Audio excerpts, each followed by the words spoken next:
Bienvenidos a mi canal y bienvenidos a un nuevo vídeo. Hoy os traigo al canal mi análisis personal sobre Transient World 4 tras 3 meses después de su lanzamiento, entendiendo que ya tengo datos y material suficientes como para poder hacer una valoración general de este simulador. ¡Comenzamos!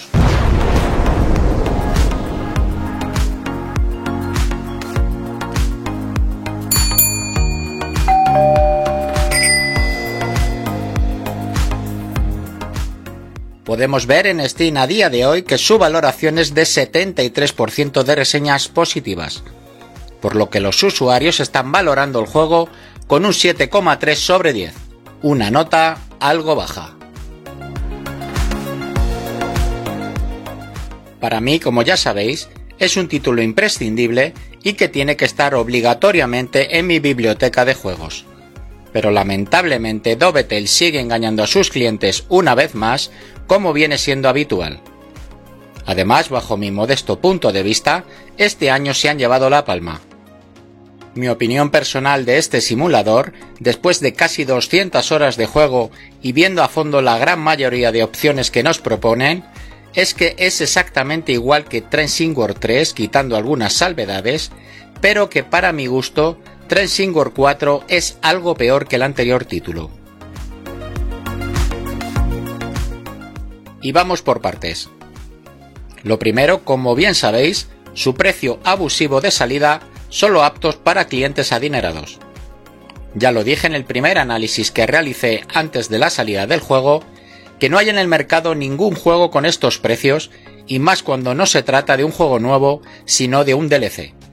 Porque para nada podemos catalogar a Transient World 4 como un juego nuevo. Para adquirirlo os recomiendo que aprovechéis cualquier descuento de los que van saliendo en Steam de vez en cuando, porque si no vais a tener que rascaros bien el bolsillo.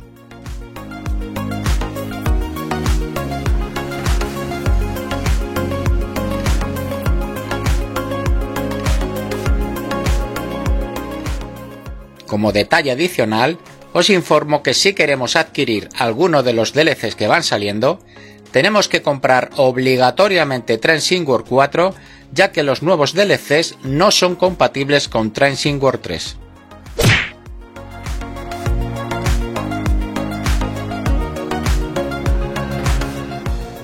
En contraprestación, Transient World 4 nos ofrece una simulación donde su aspecto gráfico es sublime, el sonido es espectacular, tanto el diseño de los trenes como el de las rutas que han sacado hasta el momento están realizadas con un altísimo nivel de detalle, y bajo mi modesto punto de vista, en tanto a grado de simulación, material ferroviario y aspecto visual, no hay ningún otro simulador que se le acerque, siendo este simulador de trenes el mejor que existe en la actualidad.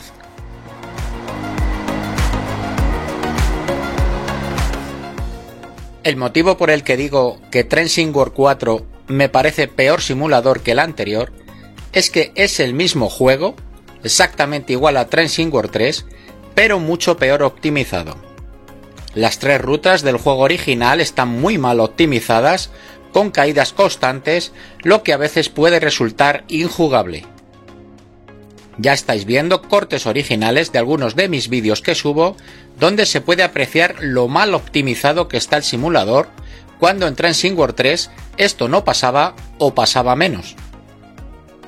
Yo pensaba que sería cosa de mi equipo, no tengo un superordenador, pero os aseguro que es más que suficiente como para poder correr decentemente cualquier juego actual. Además de que me encuentro reseñas como estas que vais a ver.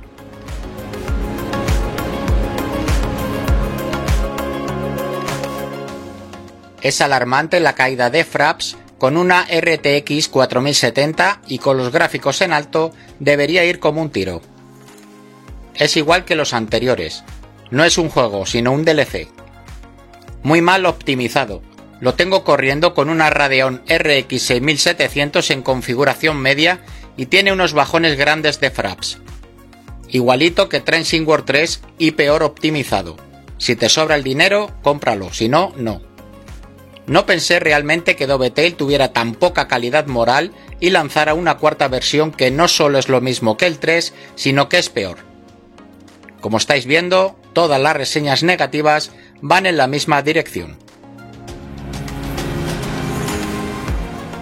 En mis vídeos vais a ver que apenas se aprecian lagazos, pero todo se debe al brutal trabajo de edición que realizo, en el cual tengo que dar infinidad de cortes para que os llegue a vosotros de la manera más decente.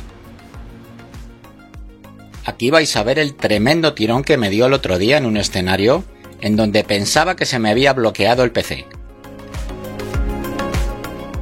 Ya veis que se trata de un lagazo de más de 7 segundos.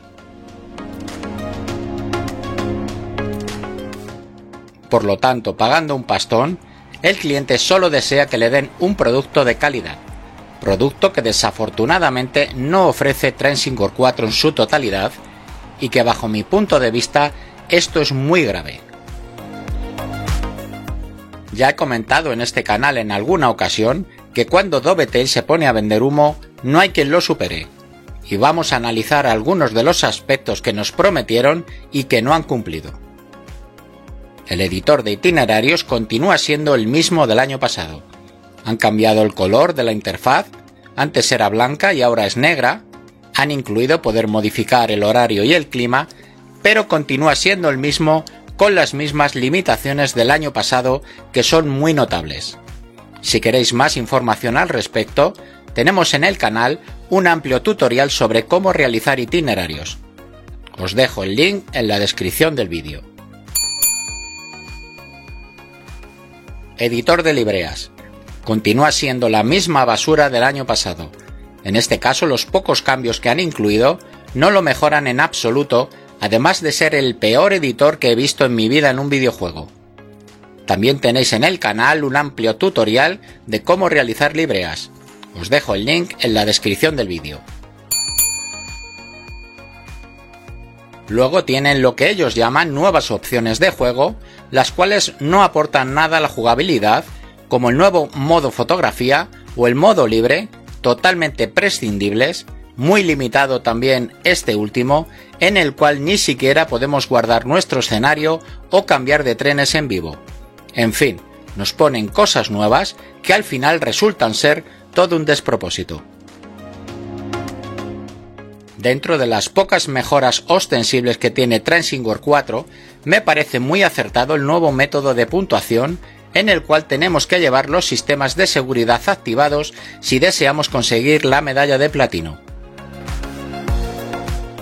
Para terminar y como veredicto final, Dovetail lanza otro año más un videojuego que es exactamente igual al del año pasado, aunque mucho peor optimizado, y en donde las pocas mejoras que ofrece apenas afectan a la jugabilidad. En cambio nos pone a nuestro alcance lo que en mi modesta opinión es el mejor simulador de trenes que existe en la actualidad, en cuanto a gráficos, material ferroviario, grado de simulación y nivel de detalle en el diseño de los trenes y las rutas, siendo muy cuestionable su jugabilidad por lo mal optimizado que está y muy mejorable en muchos de sus aspectos, hasta tal punto que a pesar de ser un simulador que ya tiene varios años, parece que aún se encuentra como que no está acabado. Esperamos que para el año que viene, cuando salga Transingor 5, Dovetail se ponga las pilas y nos presenten el simulador que todos esperamos. Un simulador acorde a su precio, bien optimizado y con sus características mejoradas y terminadas. Y nada más. Si queréis hacer alguna puntualización a este análisis, ponérmelo en los comentarios. Ya sabéis que siempre suelo contestar. Agradeceros una vez más vuestra atención y que no olvidéis darle un fuerte like, suscribiros si aún no lo habéis hecho y activar la campana para recibir notificaciones de nuevo contenido. Un saludo y hasta pronto, amigos de los trenes.